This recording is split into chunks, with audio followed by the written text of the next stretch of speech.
Hello, and welcome to Family Folktales from the Nashville Public Library. I'm Susan Poulter, a librarian at the main library. Today's story is The Cats Elopement, a Japanese story found in Andrew Lang's Pink Fairy Book. Once upon a time, there lived a cat of marvelous beauty, with a skin as soft and shining as silk, and wise green eyes that could see even in the dark. His name was Gon, and he belonged to a music teacher who was so fond and proud of him that he would not have parted with him for anything in the world. Not far from the music master's house, there dwelt a lady who possessed a most lovely little pussycat called Koma. She was such a little dear altogether, and blinked her eyes so daintily and ate her supper so tidily, and when she had finished she licked her pink nose so delicately with her little tongue that her mistress was never tired of saying, "Koma, Koma, what should I do without you?" Well, it happened one day that these two, when out for an evening stroll, met under a cherry tree, and in one moment fell madly in love with each other. Gon had long felt that it was time for him to find a wife, for all the ladies in the neighborhood paid him so much attention that it made him quite shy. But he was not easy to please and did not care about any of them.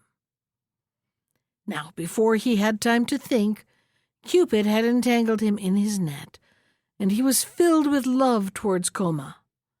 She fully returned his passion, but, like a woman, she saw the difficulties in the way, and consulted sadly with Gon as to the means of overcoming them. Gon entreated his master to set matters right by buying Koma, but her mistress would not part from her.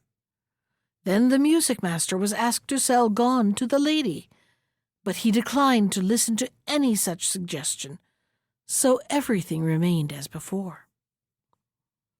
At length the love of the couple grew to such a pitch that they determined to please themselves and to seek their fortunes together. So one moonlit night they stole away and ventured out into an unknown world. All day long they marched bravely on through the sunshine, till they had left their homes far behind them, and towards evening they found themselves in a large park. The wanderers by this time were very hot and tired, and the grass looked very soft and inviting, and the trees cast cool, deep shadows, when suddenly an ogre appeared in this paradise in the shape of a big dog. He came springing towards them, showing all his teeth, and Koma shrieked and rushed up a cherry tree. Gon, however, stood his ground boldly and prepared to give battle, for he felt that Koma's eyes were upon him and that he must not run away. But alas, his courage would have availed him nothing had his enemy once touched him, for he was large and powerful and very fierce. From her perch in the tree, Koma saw it all and screamed with all her might, hoping that someone would hear and come to help. Luckily, a servant of the princess to whom the park belonged was walking by, and he drove off the dog, and picking up the trembling Gon in his arms, carried him to his mistress. So poor little Koma was left alone, while Gon was borne away full of trouble, not in the least knowing what to do. Even the attention paid him by the princess, who was delighted with his beauty and pretty ways, did not console him. But there was no use in fighting against fate, and he could only wait and see what would turn up. The princess, Gon's new mistress, was so good and kind that everybody loved her, and she would have led a happy life, had it not been for a serpent who had fallen in love with her and was constantly annoying her by his presence. Her servants had orders to drive him away as often as he appeared, but as they were careless and the serpent very sly, it sometimes happened that he was able to slip past them and to frighten the princess by appearing before her.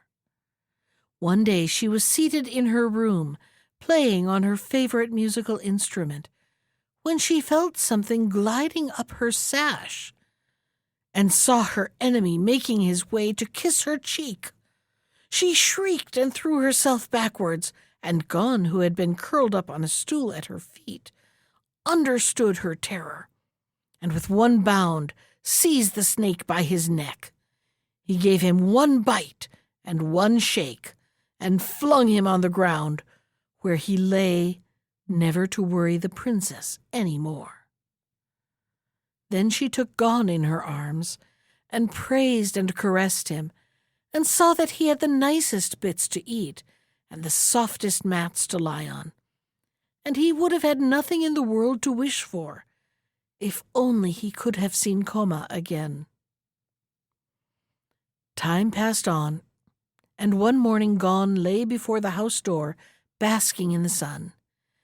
He looked lazily at the world stretched out before him, and saw in the distance a big ruffian of a cat, teasing and ill-treating quite a little one. He jumped up full of rage and chased away the big cat, and then he turned to comfort the little one, when his heart nearly burst with joy to find that it was Koma. At first Koma did not know him again. He had grown so large and stately.